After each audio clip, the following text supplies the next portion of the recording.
السلام علیکم۔ کیسے ہیں آپ سب؟ امید کرتی ہوں کہ آپ سب بہت خیریت سے ہوں گے۔ آج ہم اپنے جس سبق کا آغاز کرنے رہے ہیں اس کا عنوان ہے رسالت، اور یہ صفحہ نمبر 17 اور 18 پر موجود ہے۔ آمادگی کے لیے آپ سے چند سوالات کیے جائیں گے، اور وہ سوالات یہ ہیں: پہلے نبی کون ہیں؟ ہمیں زندگی کس کے حکم کے مطابق گزارنی چاہیے؟ رحمت للعالمین کس نبی کو کہتے ہیں؟ یقیناً آپ ان سوالات کے جوابات بخوبی جانتے ہیں۔ آئیے دیکھتے ہیں ہمارے آج کے سبق کے مقاصد کون سے ہیں۔ سبق کے آخر میں طلبہ اس قابل ہوں گے کہ مشکل الفاظ کے معنی جان سکیں گے، رسول اور نبی میں فرق جان سکیں گے، رسولوں اور ان پر نازل ہوئی کتابوں کے بارے میں جان سکیں گے۔ مشکل الفاظ اور ان کے معنی دیکھتے ہیں، یعنی اس سبق میں موجود کچھ مشکل الفاظ ہیں جن کو آپ خط کشید کریں گے اور ان کے معنی آپ اپنی کتاب پر ہی لکھیں گے۔ آئیے دیکھتے ہیں کہ وہ الفاظ اور ان کے معنی کون سے ہیں۔ رسالت، پیغام، مقدس، پاک، سیرت، عادات، اخلاق، رویہ، ہدایت، سیدھا راستہ، اطاعت، حکم یا بات ماننا، پیروی، کسی کے پیچھے چلنا، نمونہ، مثال۔ نبی یا رسول کون ہوتے ہیں؟ اللہ تعالیٰ نے انسانوں کو سیدھا راستہ دکھانے کے لیے اپنے پاک بندوں کو بھیجا۔ ان بندوں کو نبی یا رسول کہتے ہیں، یعنی اللہ تعالیٰ نے تمام انسانیت کو، تمام دنیا کے انسانوں کو سیدھا راستہ دکھانے کے لیے اپنے پاک بندوں کو بھیجا ہے، اور وہ بندے نبی یا رسول کہلاتے ہیں۔ نبی اور رسول میں کیا فرق ہے؟ یعنی نبی اور رسول میں ایک تھوڑا سا فرق ہے، آئیے دیکھتے ہیں کہ وہ فرق کیا ہے۔ ہر نبی رسول نہیں ہوتا، جبکہ ہر رسول نبی ضرور ہوتا ہے۔ یعنی ہر نبی جو ہے وہ رسول نہیں کہلاتا، وہ رسول نہیں ہوتا، جبکہ ہر رسول نبی ضرور ہوتا ہے۔ دیکھتے ہیں مزید اس کی وضاحت کیا ہے۔ رسول اللہ کی طرف سے نیا پیغام اور شریعت لے کر آتا ہے، یعنی اللہ کی طرف سے وہ نیا پیغام لے کر آتا ہے، نئی شریعت لے کر آتا ہے، یعنی اسلام کے مطابق جو نئے قوانین ہیں، اللہ کی طرف سے جو حکم ہے وہ لے کر آتا ہے۔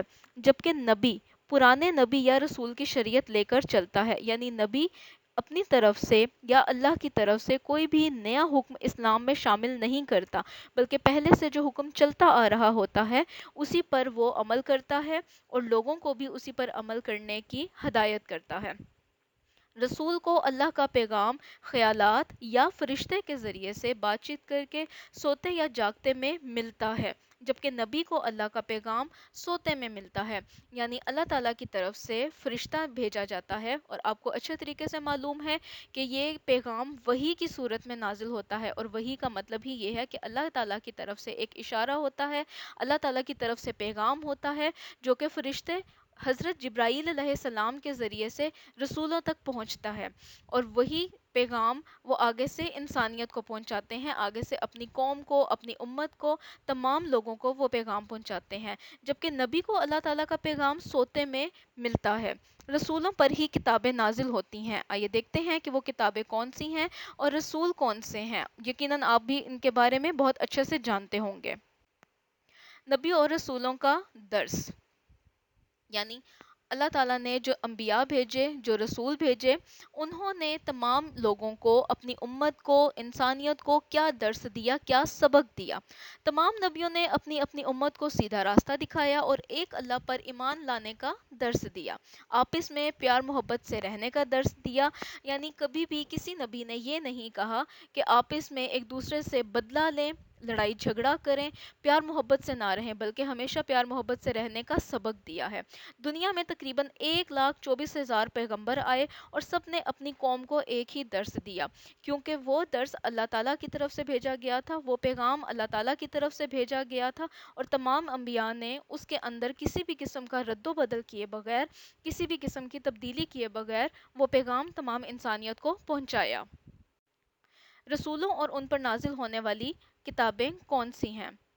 تورات، حضرت موسیٰ علیہ السلام پر نازل ہوئی، زبور حضرت داؤد علیہ السلام پر نازل ہوئی، انجیل حضرت عیسیٰ علیہ السلام پر نازل ہوئی، قرآن حضرت محمد صلی اللہ علیہ وآلہ وسلم پر نازل ہوا۔ اللہ نے انسانوں کی رہنمائی کے لیے اپنے رسولوں پر کتابیں نازل فرمائیں۔ امید کرتی ہوں کہ آپ کو یہ چیز بہت اچھے طریقے سے واضح ہوگی کہ ہمارے کتنے رسول تھے اور ان پر کتنی کتابیں نازل ہوئیں۔ یقیناً یہی رسول انبیاء بھی تھے، اور اب آپ کو فرق بھی واضح طریقے سے پتہ چل چکا ہوگا کہ انبیاء پر کتابیں نازل نہیں ہوئیں بلکہ رسولوں پر کتابیں نازل ہوئیں۔ یہ ایک واضح فرق ہے جس کو آپ کو اپنے ذہن میں محفوظ رکھنا ہے۔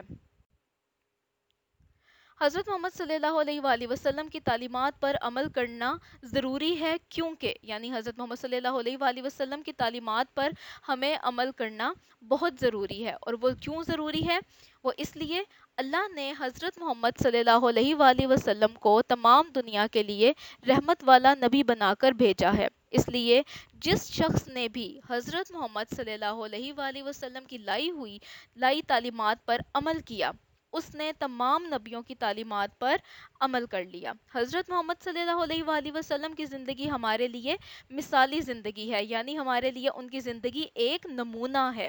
ان کی تعلیمات پر عمل کر کے ہم دنیا اور آخرت میں کامیاب ہوں گے۔ یہاں پہ اس کی میں مزید وضاحت آپ کو کر دوں کہ ہمارے پاس پچھلے انبیاء کی کوئی بھی تعلیمات محفوظ نہیں ہیں۔ ہمارے پاس یہاں تک کہ ان کتابوں کی اصل شکل بھی موجود نہیں ہے۔ ہمارے پاس جو محفوظ کتاب ہے، ہمارے پاس جو محفوظ تعلیمات ہیں، وہ صرف اور صرف قرآن پاک ہے اور حضرت محمد صلی اللہ علیہ وآلہ وسلم کی تعلیمات ہیں۔ اس لیے اگر آپ یہ چاہتے ہیں کہ ہمیں پتہ لگے کہ پہلے انبیاء کی تعلیمات کیا تھیں، پہلے رسولوں کی، پیغمبروں کی تعلیمات کیا تھیں، تو اس لیے ہمیں اس کے بارے میں پریشان ہونے کی یا زیادہ کھوج لگانے کی ضرورت نہیں ہے، ہمیں اس کے بارے میں ریسرچ کرنے کی ضرورت نہیں ہے، بلکہ ہم صرف اور صرف اگر حضرت محمد صلی اللہ علیہ وآلہ وسلم کی تعلیمات پر عمل کر لیں تو اس کا مطلب ہے کہ ہم نے سارے نبیوں کی تعلیمات پر عمل کر لیا، کیونکہ حضرت محمد صلی اللہ علیہ وآلہ وسلم جو تعلیمات لے کر آئے وہ ان تمام نبیوں کی تعلیمات تھیں۔ جو پہلے تعلیمات تھیں وہی تعلیمات حضرت محمد صلی اللہ علیہ وآلہ وسلم بھی لے کر آئے، وہی پیغام اللہ کا حضرت محمد صلی اللہ علیہ وآلہ وسلم بھی لے کر آئے، اور یہ محفوظ ہے، اب بھی محفوظ ہے، آگے بھی محفوظ رہے گا، اور قیامت تک یہ محفوظ رہے گا۔ تمام دنیا کے لوگ اس سے مستفید ہوتے رہیں گے۔ اور آپ کو ایک بات اچھے طریقے سے معلوم ہوگی کہ آج بھی دنیا میں جو کافر لوگ ہیں، وہ جب اللہ تعالیٰ کی طرف سے ہدایت پاتے ہیں، جب ریسرچ کرتے ہیں اسلام کے اوپر، اور اس ہدایت کی وجہ سے یعنی ان کا دل اس بات کو ماننے کو تسلیم ہوتا ہے کہ ہاں ہمیں مسلمان ہونا ہے، ہم ان تعلیمات کو اس لیے سیکھ رہے ہیں، اس لیے دیکھ رہے ہیں تاکہ ہم مسلمان ہو سکیں، تو اللہ تعالیٰ ان کو ہدایت دیتا ہے اور وہ انہی تعلیمات پر عمل کرتے ہوئے مسلمان ہو جاتے ہیں۔ اور کیا ہوتا ہے کہ پھر ان تعلیمات پر جب ہم نے عمل کر لیا تو ہم دنیا میں بھی کامیاب ہیں اور آخرت میں بھی کامیاب ہیں، جو کہ مرنے کی بعد کی زندگی ہے، جہاں پہ ہمیں ہمارے نام اعمال کے مطابق ہمیں صلہ دیا جائے گا، جنت یا دوزخ۔ ہمارے اچھے اعمال پر ہمیں جنت ملے گی اور برے اعمال پر دوزخ میں ڈالا جائے گا۔ آئیے دیکھتے ہیں کہ آج کے سبق میں ہم نے کیا پڑھا، دہرائی ہے اس کی، مشکل الفاظ کے معنی جانے، نبی اور رسول میں فرق جانا، کتابوں اور رسولوں کے نام جانے۔ ہم نے جانا کہ حضرت محمد صلی اللہ علیہ وآلہ وسلم کی تعلیمات پر عمل کرنا ضروری ہے اور کیوں ضروری ہے۔ امید کرتی ہوں کہ آپ کو تمام سبق بہت اچھے طریقے سے واضح ہو گیا ہوگا۔ سبق کا بغور مطالعہ کریں اور معنی یاد کریں، یعنی سبق کی پڑھائی آپ نے بہت اچھے طریقے سے کرنی ہے اور مشکل الفاظ کے معنی یاد کرنے ہیں۔ سبق کے آخر میں دیے گئے سوالات کا مطالعہ کریں اور جوابات سوچیں، یعنی سبق بہت اچھے سے آپ نے پڑھنا ہے۔ سبق کے آخر میں سوال دیے گئے ہیں صفحہ نمبر 18 پر، آپ نے ان سوالات کو بہت اچھے طریقے سے پڑھنا ہے اور ان کے جوابات جاننے کی کوشش کرنی ہے۔ امید کرتی ہوں سبق آپ کو بہت اچھی طرح سے سمجھ آ گیا ہوگا۔ اپنا بہت سارا خیال رکھیے گا، دعاؤں میں یاد رکھیے گا۔ شکریہ۔